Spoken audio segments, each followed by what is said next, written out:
dejó un libreto de esos que encienden los grupos de WhatsApp y ponen nervioso a más de un experto de sofá. Mientras algunos se quedaban con la foto fija de la tabla, la pista contó otra historia. Franco Colapinto fue más rápido que Pierre Gasly en el momento clave de su push lap, antes de que el subviraje le arruinara la vuelta y Fernando Alonso cuajó un giro a lo McLaren, eficiente, quirúrgico, fuerte en sectores, que lo metió de lleno en la conversación grande.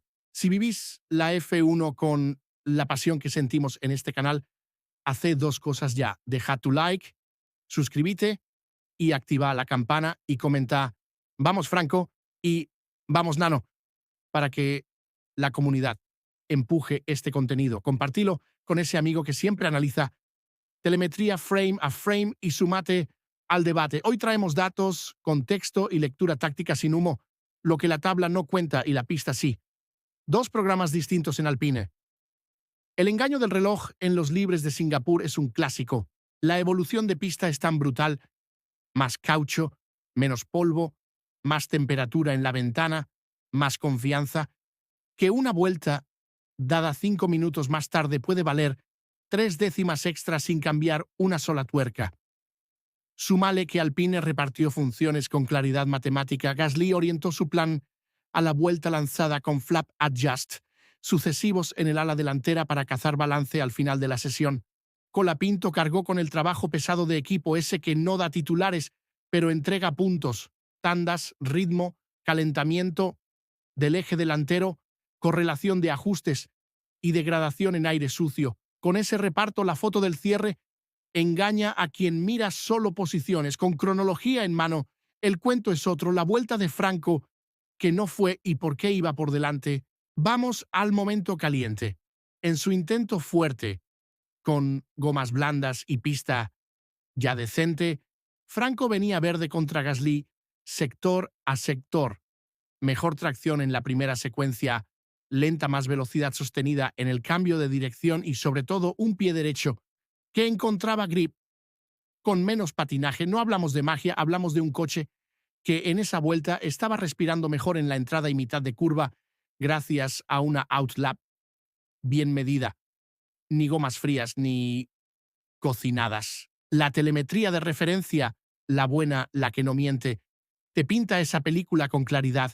Comparado con Pierre Franco, estaba soltando acelerador un pelo, más tarde volviendo al gas un pelo más pronto y como resultado acumulando centésimas que se iban convirtiendo en 2, 3 décimas al llegar al último parcial. ¿Dónde se torció? En la maldita última curva. Marina Bay es especialista en amplificar vicios y el A525, cuando la ventana de equilibrio no está centrada, empuja de trompa justo donde más duele.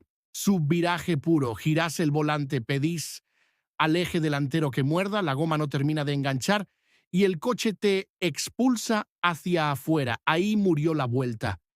El cronómetro final quedó rojo y los haters felices. Lo que no vieron o no quisieron ver es que hasta ese punto la vuelta de Colapinto era mejor que la de Gasly, y no por zanahoria de box, por ejecución. Con la pica en Flandes la dejó contra el muro y el coche dijo basta fin. Pero el dato queda. Zanahoria, inconsistencia y el arte de guardar Paman. Franco lo explicó sin florituras, se sintió inconsistente, el coche impredecible y le costó cerrar una buena vuelta. Eso en Singapur puede sonar a excusa barata con video y gráfica al lado. Es el parte médico preciso. ¿Están haciendo zanahoria? El término está de moda, esconder algo de ritmo en libres, no enseñar cartas, forzar recursos a clasificación. Con Alpine, la realidad es más prosaica. Cuando la ventana no aparece pareja para ambos pilotos, el equipo suele volcar intentos a quién tracciona mejor la vuelta corta, Gasly, y recargar a su otro coche, Colapinto, con el programa que de verdad mejora el domingo: tandas tráfico, gestión térmica, estudio de presiones. Si hay zanahoria, es para quienes miran el P final sin leer cómo se construyó. Flavio, el ruido y el elefante en la sala. Mientras en pista se cocía lo importante fuera de ella, Flavio Briatore soltó titulares con su sello. El motor, el déficit, 2026, podios. Y si no, cambiemos de trabajo. En caliente vende, en frío, lo que dice importa por dos motivos. Uno, reconoce que el déficit de propulsor condiciona cada fine-tuning del chasis, más en pistas stop and go como Singapur. Dos, marca una vara pública para Alpine que, traducida, suena a no podemos seguir sobreviviendo a sábados pobres rezando por domingos milagrosos.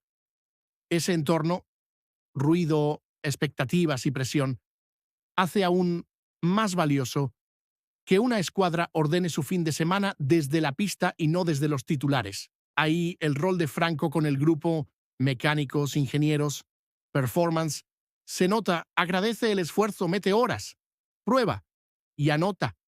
Ese pegamento cultural sostiene planteles que atraviesan baches. El factor FIA, el caso Norris y las grises de un pit lane estrecho.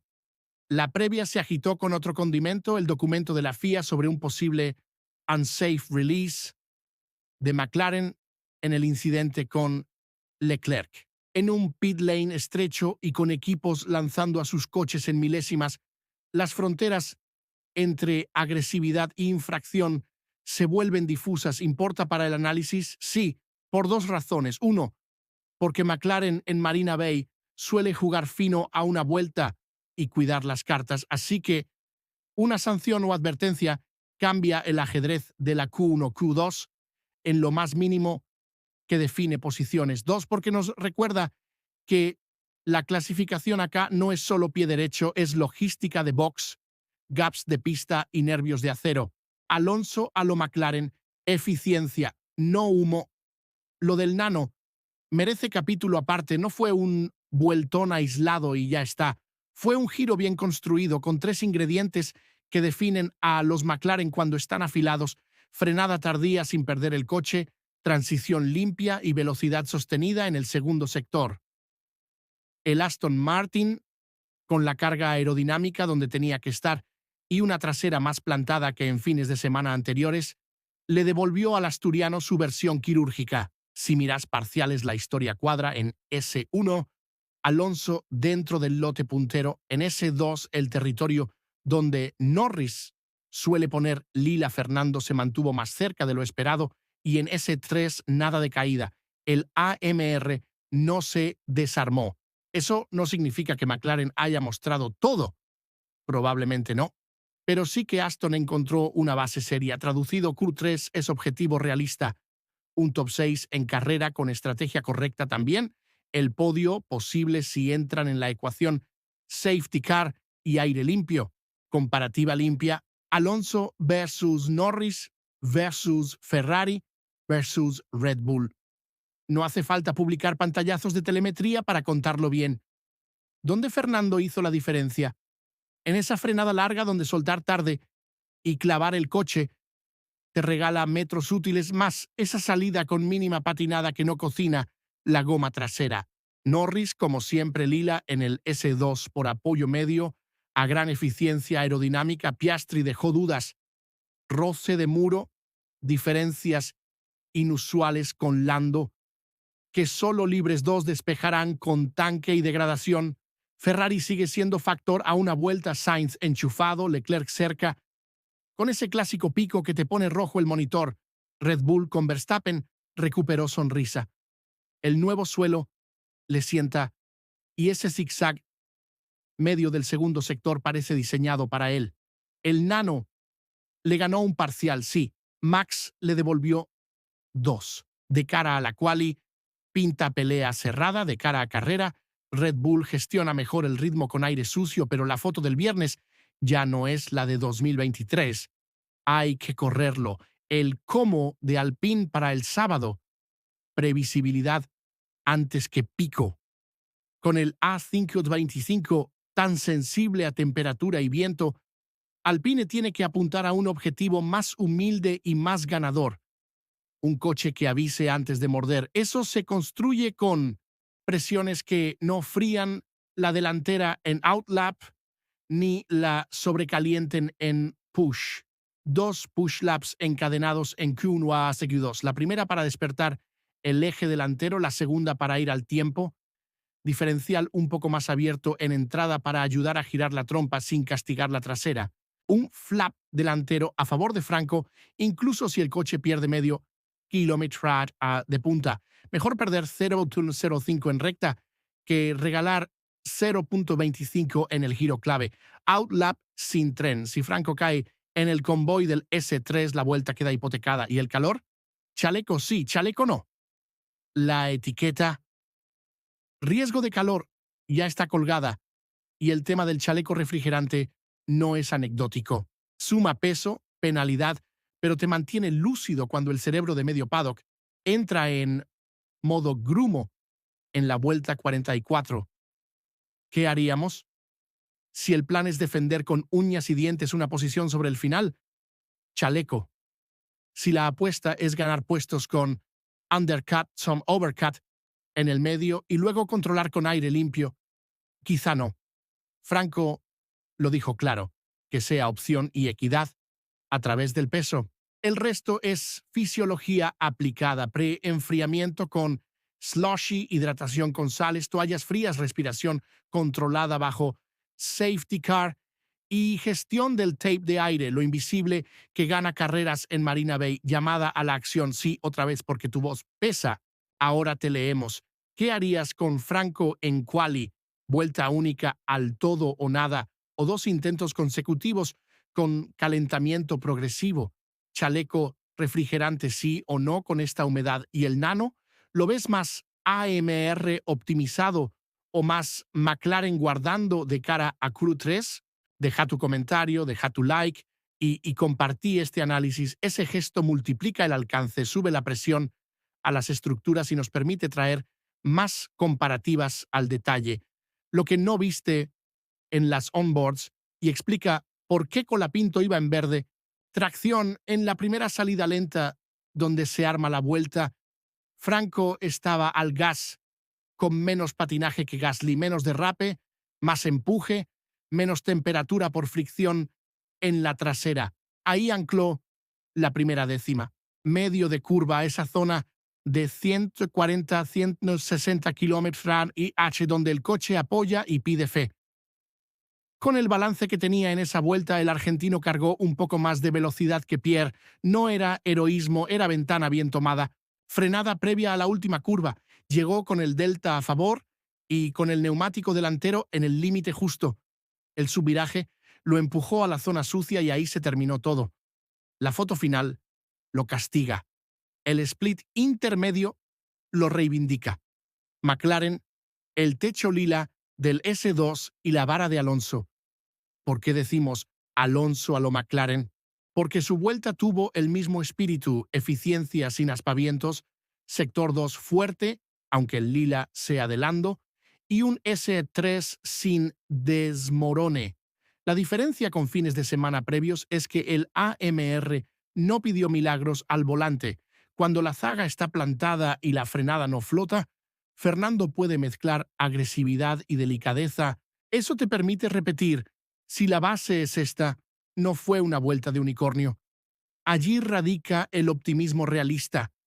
Repetir en Q2 Q3 es tan importante como el pico absoluto. Mercedes, Ferrari y el pasillo de Marina Bay. Ferrari a una vuelta está.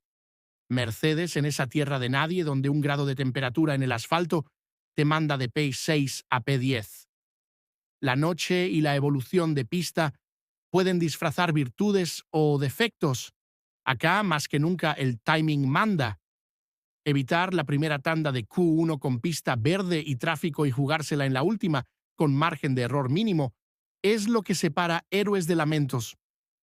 A buen entendedor, gestión de gaps y de gomas no es asunto del piloto solo, es del muro. No te quedes con la tabla y un emoji fácil.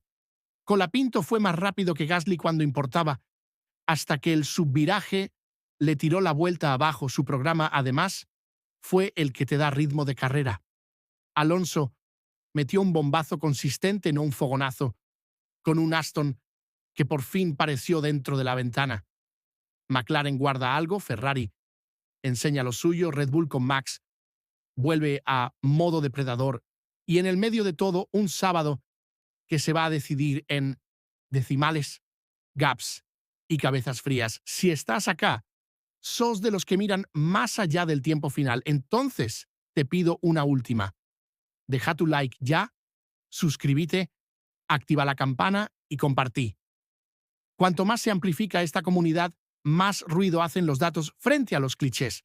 Cuando creíamos que el río venía bajando tranquilo, YPF tiró una piedra al agua y las ondas llegaron directo al paddock. Nueva promo, nuevas pistas y un destino que no es casual: Brasil. Y no cualquier Brasil, sino el Brasil que todos leemos como guiño en temporada de rumores y preanuncios. ¿Otra vez YPF? Sí, otra vez YPF como brújula emocional y quizá estratégica del recorrido de Franco Colapinto. La dinámica ya la conocemos. Llega una pieza breve, simpática, con ese orgullo celeste y blanco que te invita a llevar tu energía argentina y a elegir destino. Entre las opciones, Inglaterra, Italia y Brasil. Lo interesante no es solo la promo en sí, que ya de por sí es jugosa para el público argentino. Lo jugoso es el timing. Aparece en plena crecida de patrocinios alrededor de Franco justo cuando se cocina a fuego lento la confirmación que todos esperamos desde hace meses. El video dura segundos, pero los ecos duran días. ¿Es posible que un sorteo de viajes anticipe un anuncio deportivo? No sería la primera vez que YPF aprieta el botón antes de que los equipos lo hagan. Tampoco la primera en que la comunidad de Franco detecta patrones. Donde hay humo hay YPF y donde hay YPF hay una pista. La pieza es cortita, ágil, casi lúdica. Compras elegibles, participación por app, raspas y a viajar. Entre los destinos aparecen 3 señales obvias para un fan de F1: Inglaterra, Italia y Brasil. Argentina está viviendo un boom de interés por la categoría y YPF, que bancó a Franco desde antes de ser tendencia global, hace lo que sabe hacer: transformar la ilusión en campaña. Más allá del juego, el subtexto es lo que agita a la comunidad. Es la segunda o tercera vez en pocos meses que un patrocinador clave de Colapinto mete a Brasil en el centro de la escena. Se alinea con rumores de paddock que sitúan una confirmación importante en el GP de Brasil. Y en comunicación, Occam aplica también al marketing. Si un sponsor de referencia elige un destino, suele ser por cercanía emocional o por activación planificada. Detalle práctico que suma contexto. La mecánica de la promo es típica YPF. Te invita a cargar combustible premium, usar la app de la marca, sumar chances y raspar para ganar. Lo nuevo no es la mecánica, sino el foco. El viaje está pensado para alentar afuera. Ese vos elegís a quién ir a alentar encaja perfecto con la agenda de un fin de año que tiene Brasil como plaza fuerte en el calendario. ¿Significa que el anuncio es seguro? No. Significa que si existiera un anuncio, Brasil sería un escenario lógico: público argentino a pocas horas de vuelo, masiva presencia de marcas argentinas y ambiente de cierre de temporada, con altos picos de audiencia regional. El vínculo YPF Colapinto no es una foto aislada, es una película que viene corriendo hace años. En la etapa de academia y ascenso, YPF apareció cuando todavía no había efecto estadio en cada transmisión. En el paso a F1, cada vez que hubo momento de alto voltaje, debut, fines de semana icónicos, clips que la F1 oficial comparte, YPF estuvo amplificando, y en patrones de campaña, cada activación grande de YPF coincidió con semanas de alta conversación sobre el futuro de Franco. En comunicación, los patrones importan. YPF suele ser conservadora con el dato duro, pero audaz en emoción, y ese contraste hace que sus promos sean leídas como barómetros de lo que está en el aire. En esta, El barómetro marca a Brasil en rojo. ¿Por qué Brasil? Más allá de la pasión latinoamericana y la historia reciente que lo convirtió en plaza de grandes definiciones, hay razones muy concretas para que cualquier anuncio de impacto regional apunte a Interlagos, proximidad y masa crítica. Los argentinos viajan, los brasileños llenan y la TV regional explota. Sinergia de sponsors. Marcas con huella regional encuentran en Brasil el mejor retorno por exposición y narrativa, un argentino consolidando pasos en el país del vecino gigante tiene un relato deportivo y cultural potente. Además, Brasil es territorio naturalmente neutral para Alpine, Williams o cualquier equipo que quiera capitalizar audiencia hispanohablante. No hay el ruido logístico de un anuncio en Europa con una semana partida. Brasil ya está sobre el final con la emoción a flor de piel. Mientras esa ola sube, la cuenta oficial de F1 volvió a destacar una de las escenas más comentadas del último paso por Singapur. Bajo el cielo saturado de humedad de Singapur, donde la noche se ilumina con neones y el asfalto guarda el calor, como si fuera una fragua, Franco Colapinto eligió un gesto sencillo y poderoso: detenerse, mirar a su alrededor y agradecer. Agradecer a quienes no salen en las fotos, a quienes no firman autógrafos ni dan entrevistas, a quienes se quedan hasta tarde cuando la ciudad ya duerme. Su mensaje a los mecánicos de Alpine, a la gente que toca el monoplaza, como si fuera un instrumento delicado y al mismo tiempo una máquina de guerra, sonó con esa mezcla de emoción y temple que lo viene definiendo desde que irrumpió en la Fórmula 1. No fue un discurso rimbombante ni una arenga de vestuario. Fue, más bien, una declaración de principios. Estamos unidos, pase lo que pase. Cuando el coche no da, cuando la pista muerde, cuando la temperatura aprieta, nosotros vamos juntos. Esa sintonía explica por qué, entre el juego de redes con Pierre Gasly, la expectativa técnica de un circuito extremo y la memoria de sus primeras carreras en urbanos, el argentino se paró en Singapur con una sonrisa franca y un norte claro: empujar al límite con un equipo que se entrega hasta el último tornillo. La semana había arrancado con señales de que Alpine deseaba, de manera deliberada, colocar a Franco bajo los reflectores. En el perfil del equipo, el joven compartió un juego de geografía emocional con Gasly. Adivinar si una imagen pertenecía a Francia o a Argentina. La dinámica simpática y luminosa contaba algo más profundo que un pasatiempo de bienvenida. Era el retrato de dos mundos que se cruzan en la misma escudería, de dos culturas que aprenden una de la otra, de la identidad que Franco porta y que Alpine, con astucia, capitaliza. Ese puente entre Europa y Sudamérica, entre el suburbio parisino y la explosión verde de las cataratas del Iguazú, entre balcones extraños y estructuras que parecen navegar un río.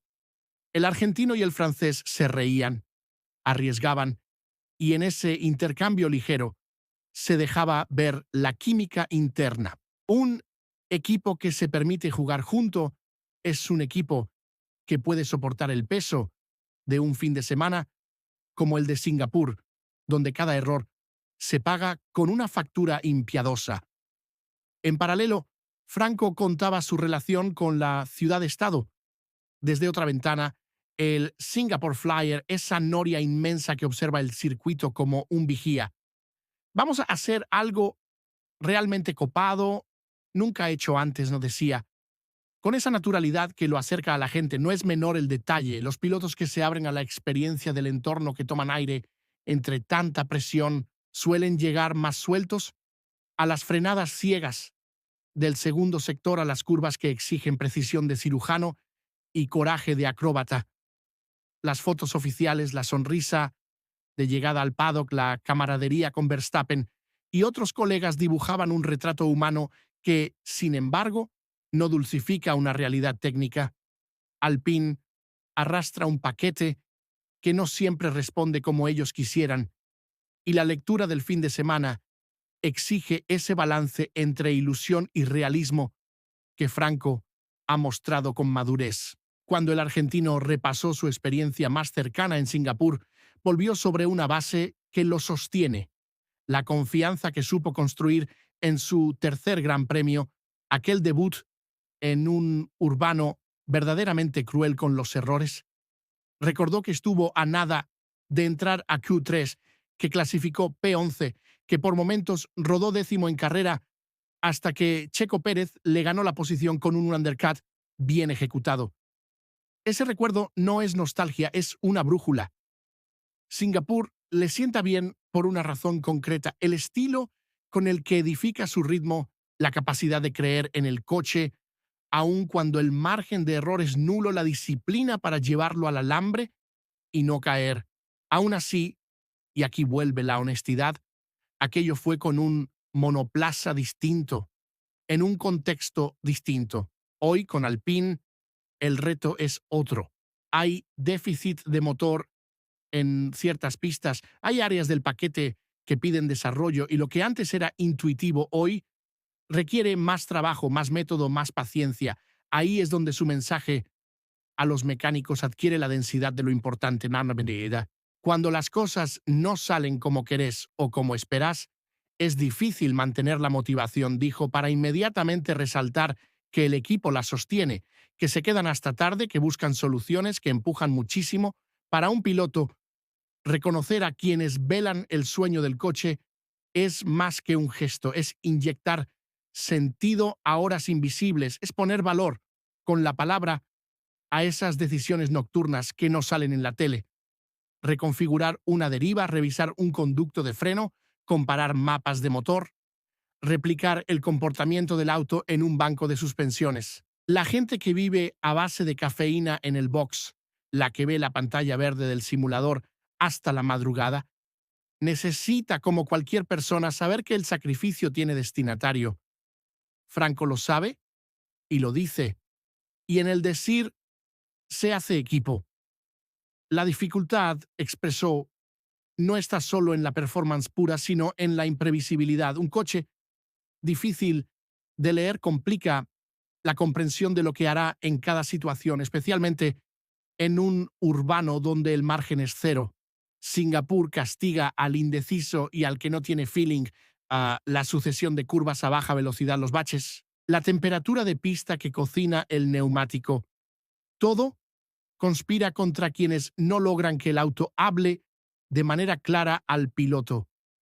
Por eso el plan no se escribe con promesas grandilocuentes, se escribe con verbos sencillos: maximizar oportunidades, estar ahí cuando el clima cambie, preparar bien la ventana de pit stop, administrar los frenos, encontrar la presión de neumático que permita tracción sin reventar la carcasa. La frase de Franco: vamos a intentar tener un coche competitivo que me dé la confianza de empujar, suena a obviedad, pero en Singapur es tesis de supervivencia. El calor, ese rival silencioso, se llevó un capítulo aparte, la conversación sobre chalecos refrigerantes que ya habían testeado otros pilotos al comienzo del año en escenarios abrasadores, apareció como una derivada ética. Sí, usarlos cuando hay declaración de riesgo por altas temperaturas puede ser sensato, pero que sea opcional y sin penalización injusta. Agregar o quitar peso para compensar un sistema de refrigeración altera la equidad si no se establece un criterio claro, y sobre todo, nadie quiere descubrir a mitad de una carrera de 90 minutos que una solución se vuelve problema. El cuerpo es parte del monoplaza en Singapur. Cada kilómetro exprimido sin que la mente se nuble por el calor es un kilómetro ganado. Franco lo expuso sin drama y con pragmatismo: probar, evaluar, decidir, según el estado físico, ni heroísmo vacío ni dependencia de gadgets. Medida. El otro aspecto físico, el de los baches, pesa en la balanza. Un coche con tendencia a la rigidez excesiva sufre en superficies como las de Marina Bay. Baches que en Bakú ya se habían sentido, en Singapur se multiplican. Si el paquete no amortigua como corresponde, el neumático rebota, pierde footprints, se calienta de modo errático y la ventana de rendimiento se estrecha hasta lo ridículo.